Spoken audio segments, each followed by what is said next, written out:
So நமக்கு என்ன கொடுத்துருக்காங்க அப்படின்னா ஒரு குவிவு பரவல் சார்பு கொடுத்துருக்காங்க.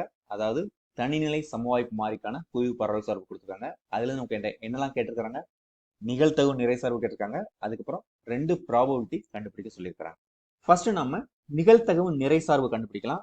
ஓகே, ஸோ இங்க வந்து எக்ஸ், இங்க f of x. Okay, so இங்க என்ன வேல்யூஸ் இருக்கு, 0 1 2 3 4 4 வரைக்கும் இருக்குது. ஸோ நமக்கு என்ன 0 1 2 3 4. ஸோ 0 அப்படிங்கிற என்னது, நமக்கு இப்போ எஃப் ஆஃப் எக்ஸ்னா என்னன்னு டிஃபைன் பண்ணிக்கலாம். ஸோ எஃப் ஆஃப் எக்ஸ் அப்படின்னு என்னன்னு நமக்கு தெரியும். இது வந்து என்னது, பரவல் சார்பு.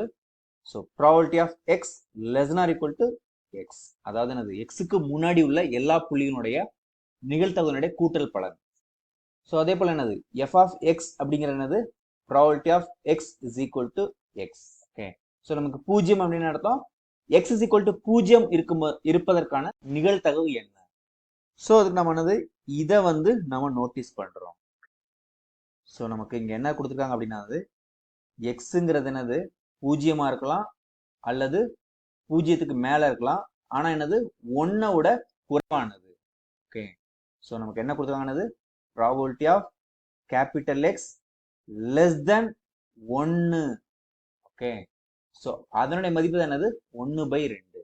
ஓகே, ஸோ நமக்கு லெஸ் தென் 1 அப்படின்னு பார்த்தோம்னா என்னது, நமக்கு 0 மட்டும்தான் இருக்கு. ஏன்னா இது வந்து தனிநிலை சமவாய்ப்பு மாறி. ஸோ அதனால இதனுடைய மதிப்பு வந்து 1/2. ஓகே, ஸோ இப்போ வந்து என்னது, இங்க என்ன கொடுத்துருக்குறாங்க, இங்க வந்து என்னது, நமக்கு இங்க எக்ஸ் ஆனது இங்க இருக்குது. ஓகே, அது வந்து என்னது 2க்கு கீழே இருக்குது. ஓகே, ஸோ 2க்கு கீழே இருக்குது, 1 விட அதிகமா இருக்குது. ஓகே, ஸோ நமக்கு அப்ப வந்து என்னது, இங்க தனிநிலை சமவாய்ப்பு மாறி அப்படிங்கிற காரணத்தினால 0ம் 1ம் இந்த ரெண்டினுடைய கூட்டல் பலன் தான் என்னது 3/5. ஸோ மேத்தமெட்டிக்கலா அதனுடைய மீனிங் என்ன அப்படின்னா, probability of capital x less than 2 அப்படிங்கிறது அந்த மீனிங். அதுங்கிறது என்னது, லெஸ் தென் எடுக்கும்போது probability of X is equal to 0 plus probability of X is equal to 1. Okay, so x is equal to 0 வந்து என்னது 1/2 அப்படின்னு நமக்கு தெரியும். அதுக்கப்புறம் நமக்கு என்னது, probability of x equal to 1 தான் நம்ம இப்போ கண்டுபிடிக்க வேண்டியது. ஓகே, ஸோ இங்க எக்ஸ் லெஸ் தென் 2ங்கிற என்னது 3/5 அப்படின்னு கொடுத்துருக்காங்க. ஸோ நமக்கு என்ன தேவை, 3/5ல இருந்து இந்த 1/2 கழிக்கிறது தான் நம்மளுடைய எஃப் ஆஃப் 1 அப்படிங்கிறது, அதாவது probability of X is equal to 1ங்கிறது.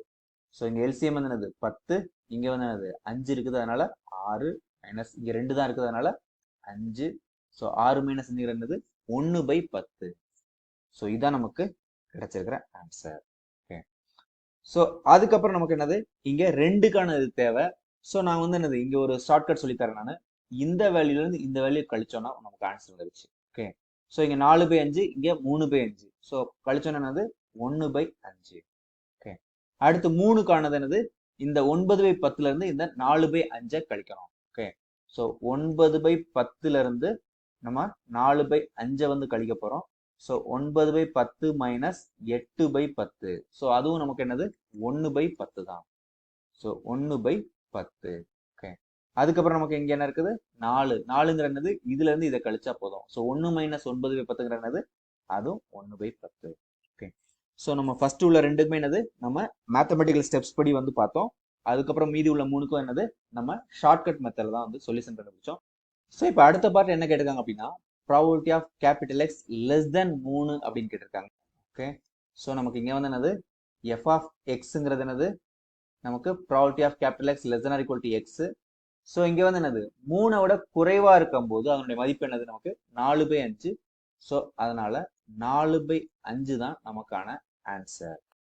ஸோ அடுத்து 3வது பார்ட்ல என்ன கேட்டிருக்காங்க அப்படின்னா, probability of capital x less than or equal to 2. So இது வந்து என்னது, இதனுடைய மதிப்பு probability of X is equal to 2 plus probability of X is equal to 3 plus probability of X is equal to 4.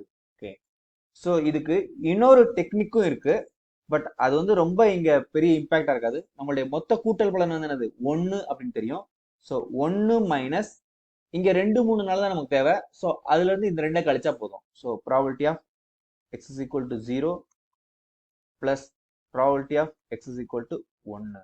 Okay, அதாவது இந்த 2ஐயும் கூட்டி அதை 1ல இருந்து கழிச்சா போதும். ஓகே, ஸோ இந்த மெத்தட் வந்து என்னது நமக்கு இந்த கணக்குல வந்து என்னது ஒரு ரொம்ப சிம்பிளான மெத்தடா வந்து பெருசா இல்ல. ஸோ அதனால வந்து ரொம்ப பெரிய நம்பர்லாம் அதாவது நிறைய நம்பர் கொடுத்துருந்தாங்க அப்படின்னா இது வந்து நமக்கு யூஸ்ஃபுல்லா இருக்கும்.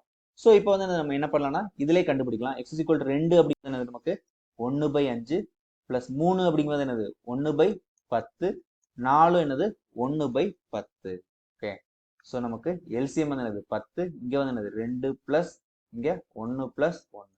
ஸோ நமக்கு என்னது 4/10 அப்படிங்கிறது என்னது 2/5. ஓகே, ஸோ நம்ம கிட்ட அதை தான் கண்டுபிடிக்க சொல்லியிருக்காங்க, அதை நாம கண்டுபிடிச்சிட்டோம்.